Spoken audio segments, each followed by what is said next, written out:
함께 393장 함께 찬송하겠습니다. 393장입니다. 오 신실하신 주 내 아버지여, 늘 함께 계시니 두려움 없네. 그 사랑 변찮고 날 지키시며 어제나 오늘이 한결같네. 오 신실하신 주, 오 신실하신 주, 날마다 자비를 베푸시며 일용할 모든 것 내려주시니 오 신실하신 주 나의 구주.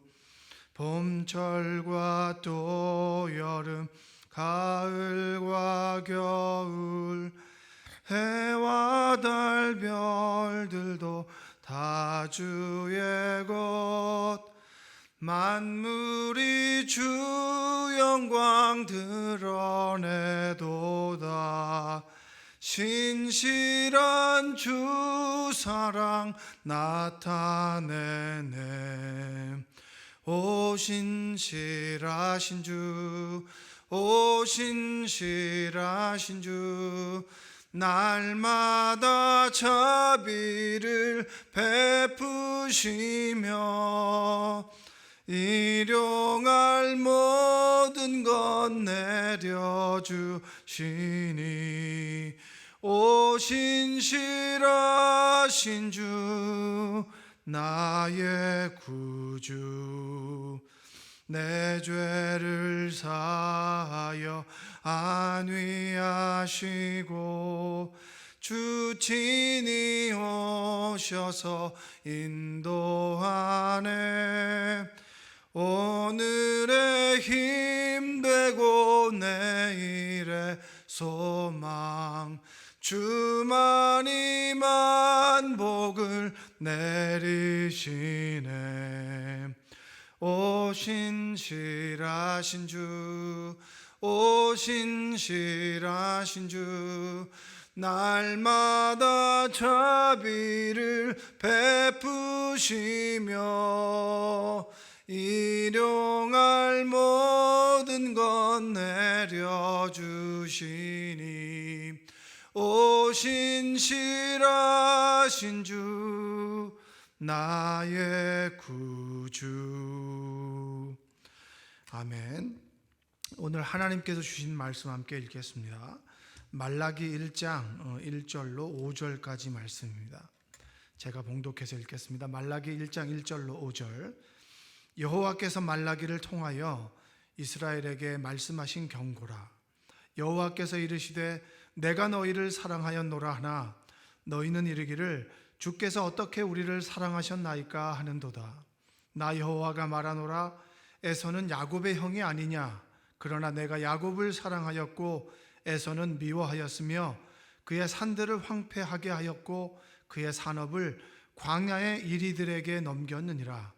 에돔은 말하기를 우리가 무너뜨림을 당하였으나 황폐된 곳을 다시 쌓으리라 하거니와 나 만군의 여호와는 이르노라. 그들은 쌓을지라도 나는 헐리라. 사람들이 그들을 일컬어 악한 지역이라 할 것이요 여호와의 영원한 진노를 받은 백성이라 할 것이며 너희는 눈으로 보고 이르기를 여호와께서 이스라엘 지역 밖에서도 크시다 하리라. 아멘. 하나님의 은혜가 여러분의 삶 가운데 함께하기를 주님의 이름으로 축원드립니다. 새벽 예배를 못하고 주일 예배를 토요일날 영상을 녹화하다 보니 여러분을 뵙지 못해서 많이 보고 싶고 그리고 기도를 많이 하게 됩니다.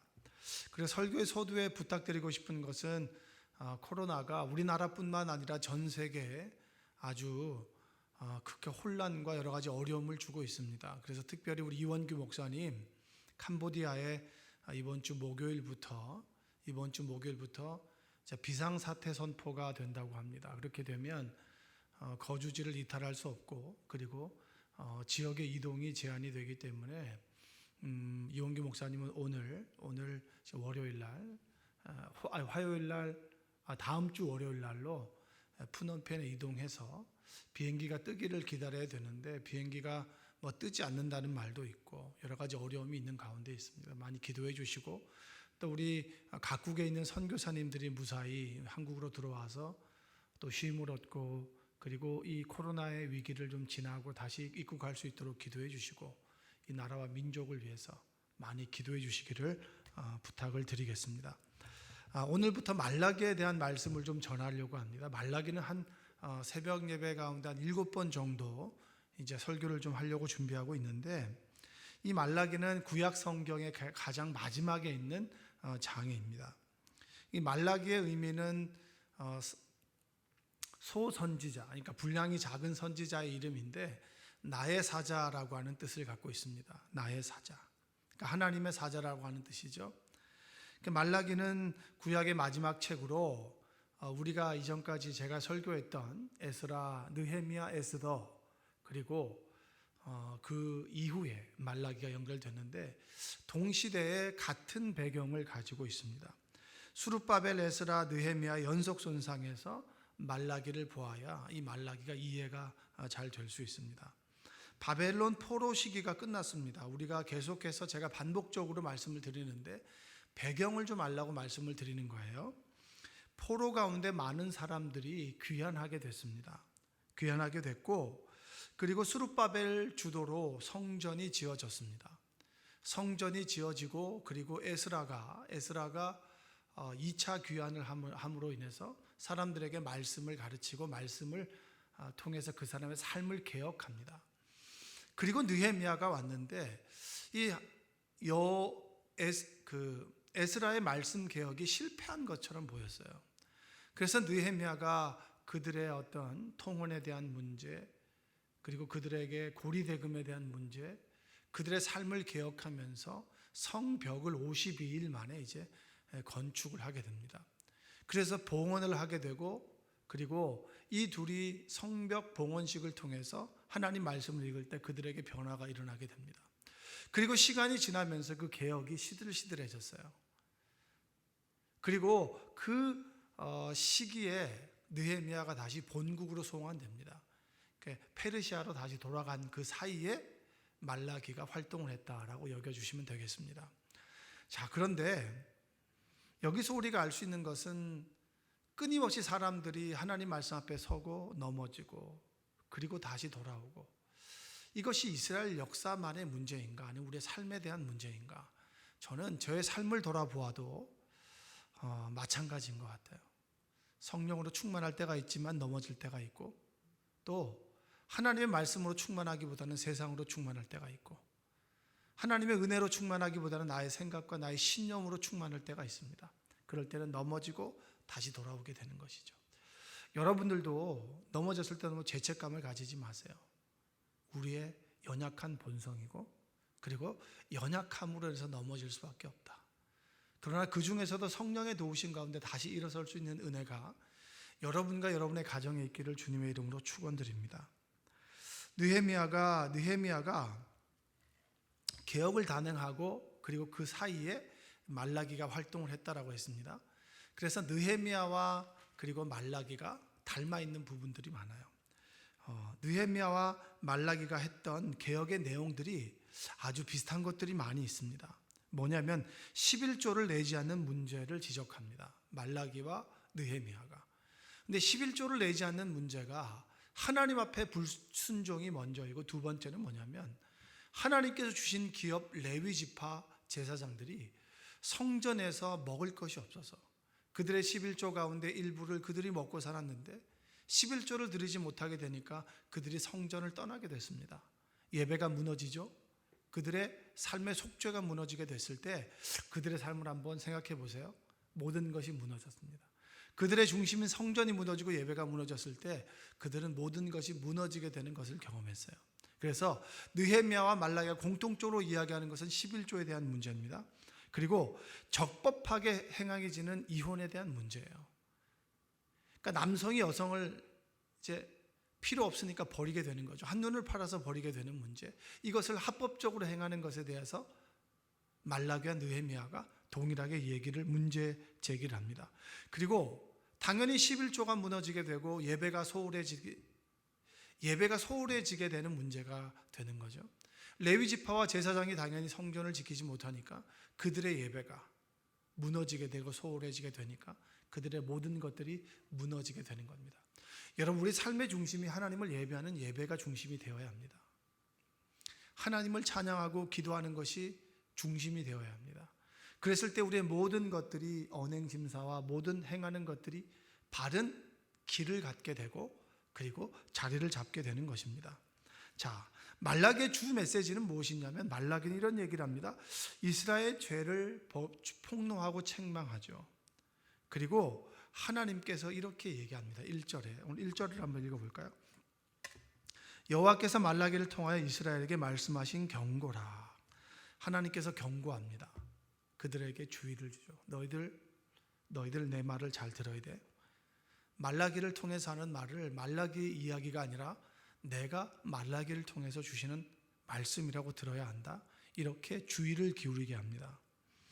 그리고 위하는 말이 거슬리더라도 들어야 한다. 너희들이 이 말을 듣지 않으면 곤란해지는 상황을 경험해지게 된다. 이렇게 얘기합니다. 그리고 2절에 뭐라고 얘기하냐면 2절 말씀을 한번 읽어볼까요? 여호와께서 이르시되 내가 너희를 사랑하였노라 하나 너희는 이르기를 주께서 어떻게 우리를 사랑하셨나이까 하는도다. 나 여호와가 말하노라 에서는 야곱의 형이 아니냐 그러나 나의 야곱은 사랑하였고 이렇게 얘기합니다. 하나님께서 이렇게 고백하는 거예요. 이스라엘 민족에게 내가 너희를 사랑했다. 여러분, 하나님께서 여러분에게 주시는 고백으로 믿습니다. 한번 따라서 해보세요. 집에서도 내가 너희를 사랑하였다. 여러분, 이 말이 얼마나 좋습니까? 이 말이 듣기만 해도 얼마나 고백이 되고 기분이 좋습니까? 하나님께서 너희를 사랑했다라고 얘기합니다. 그런데 이 고백 앞에서 이스라엘 민족들은 또 전혀 딴 얘기를 하는 거예요. 부모가 자식에게 그러잖아요. 내가 너희를 너무나 사랑했다. 그런데 자식이 하는 말이 이런 거예요. 아빠는 사랑한다고 했으면서 나한테 이것도 해주지 않고 저것도 해주지 않고 이것도 해주지 않았어요. 그래놓고 뭘 사랑한다고 얘기하는 거예요? 똑같아요. 이스라엘 민족도 당연히 하나님에 대해서 이렇게 반문합니다. 어떻게 우리를 사랑했습니까? 라고 하는 그런 반문 앞에서 하나님께서는 그들에게 우레를 내리지 않고 대답을 해주십니다. 어떤 대답을 해주시냐면 그들의 과거의 역사를 돌아보면서 내가 너희를 얼만큼 사랑했는지를 깨닫게 해주시는 거예요. 여러분, 따라서 한번 해보세요. 하나님은 설명해 주시는 분입니다. 여러분, 우리가 하나님께 얼토당토하는 질문을 했을 때 우리는 버럭 화를 낼 수 있지만 하나님께서는 그에 대한 대답을 해주세요. 그리고 그것을 깨닫지 못했을 때는 어쩔 수 없는 부분이지만 하나님께서는 깨달을 수 있을 때까지 대답해 주시고 설명해 주시는 분이 바로 우리가 믿는 하나님입니다. 그래서 저는 하나님이 너무나 감사하고 좋을 때가 많습니다. 이렇게 아둔한데 깨닫게 해주시고 이해하지 못하면 깨닫을 때까지 설명해 주시는 분이 바로 하나님이라고 하는 분이에요. 하나님께서 예를 들어서 설명해 주시는 부분이 뭐냐면 야곱과 에서에 대한 부분입니다. 두 형제가 태 속에 있었을 때 하나님께서는 장자 에서가 아닌 야곱을 택했습니다. 왜 택했을까요? 몰라요. 하나님의 주권입니다. 그러나 그 하나님의 주권이 사랑이라고 하는 거예요. 너희들은 야곱의 후손이 아니냐? 야곱은 사랑하였지만 에서는 미워하였다라고 얘기를 합니다. 이게 무슨 설명이 될까? 야곱의 후손인 너희들을 끝까지 내가 사랑했다라고 하는 거예요. 그리고 야곱의 후손인 너희를 괴롭히는 에서의 후손들을 내가 심판했다라고 하나님께서는 우리에게 말씀해 주고 있는 겁니다. 하나님께서는 하나님의 사랑하는 백성들을 보호해 주십니다. 우리는 여러분 코로나에 걸릴 수 있어요. 하나님을 떠난 우리 삶, 신락원한 삶 속에서는 전염병도 올 수 있고요. 여러 가지 어려움도 찾아올 수 있습니다. 그러나 그것이 꼭 죄의 문제만은 아닐 수 있습니다.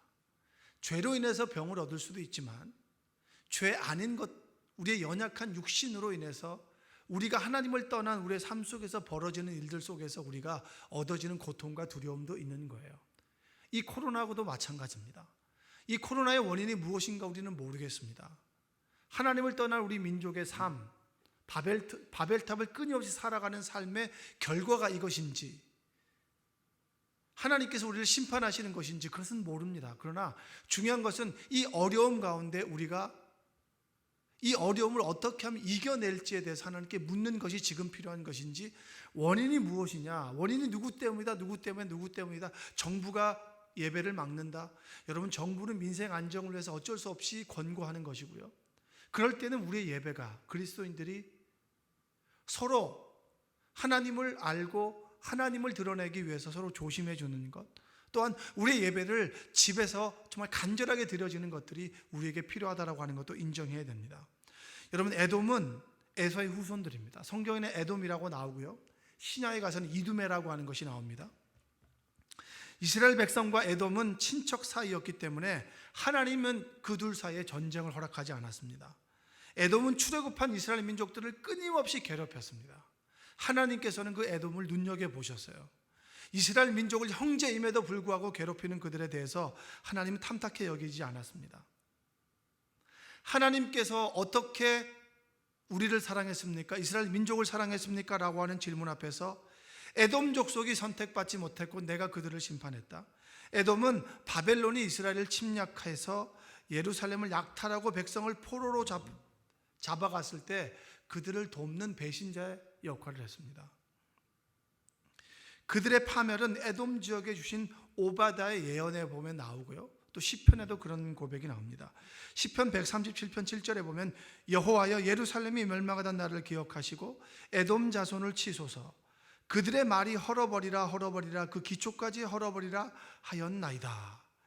예루살렘이 멸망하던 날을 기억하시고 에돔 자손을 치소서, 그들을 헐어버리소서.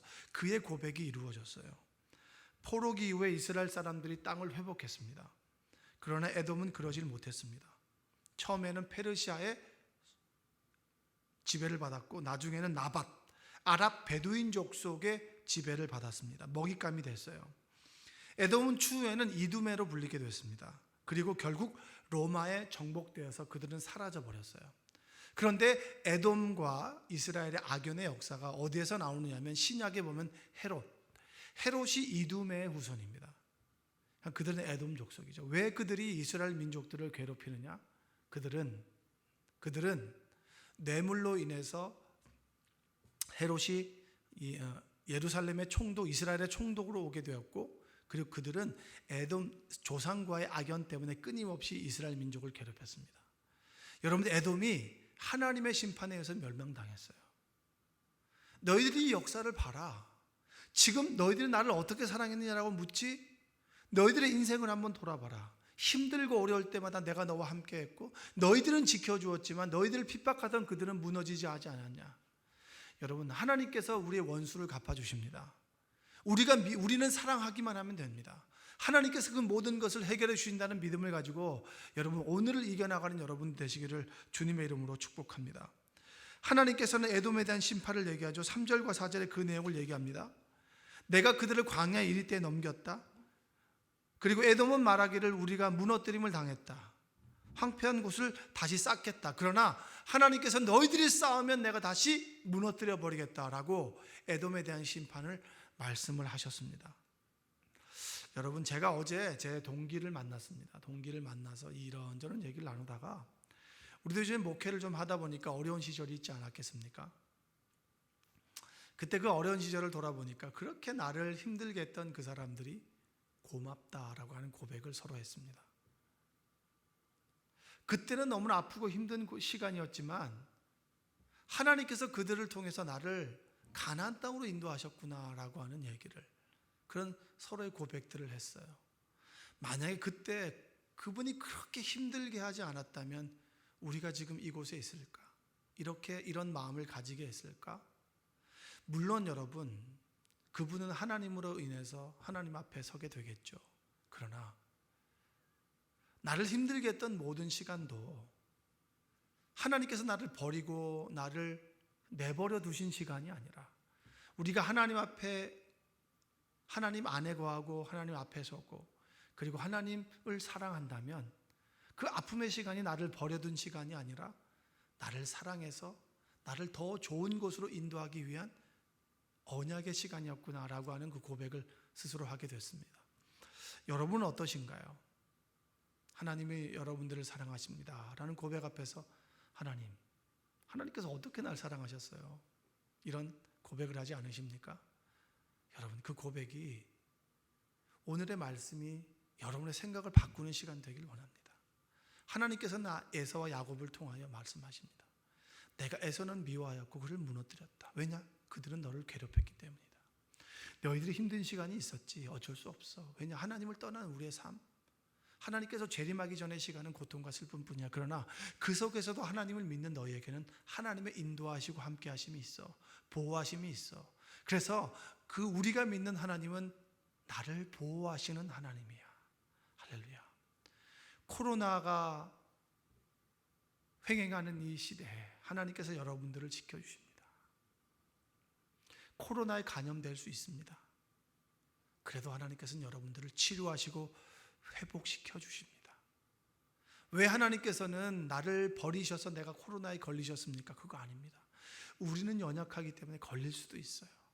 그러나 걸린 사람들에 대해서 낙인 찍지 마시고 그들을 위해서 기도해 주고, 내가 걸려야 되는데 저 사람이 대신 걸렸구나 라고 하는 불쌍히 여기는 마음을 가지고 그들을 사랑해 주는 여러분들 되시기 원합니다. 여러분, 지금 이 시간 하나님을 예배하기에 부족하십니까? 하나님께서 나를 사랑하시지 않아서 내가 이런 어려움이 있다라고 원망하십니까? 지금 이를 악물고 한번 고백해 보십시오. 하나님은 나를 사랑하신다. 너무너무 사랑하시고 나를 지켜주신다. 지금의 이 시기는 더 좋은 곳으로, 가나안으로 인도하기 위한 지금의 광야 생활이다 라는 믿음이 여러분에게 있기를 주님의 이름으로 축복합니다. 힘들다고 원망하지 마시고 더 하나님을 붙잡고, 그리고 하나님에게 삿대질하는 그 손을, 나를 보아서 회개하고 자복하고 지금 주어진 삶에 감사하고 찬양할 수 있는 여러분의 예배가 회복될 수 있는 여러분 되시기를 주님의 이름으로 축원드립니다. 기도하겠습니다. 사랑과 은혜가 풍성하신 아버지 하나님, 감사합니다. 주님께서 우리를 불러주시니 감사합니다. 아버지 하나님, 하나님께서 우리를 어떻게 사랑했습니까? 라고 하는 그런 반문 앞에서 하나님께서는 이를 악물고 우리에게 설명해 주셨습니다. 우리 성도들 가운데 그런 질문을 가지고 있는 성도들이 있다면 하나님 위로해 주시고 그들에게 말씀하여 주시옵소서.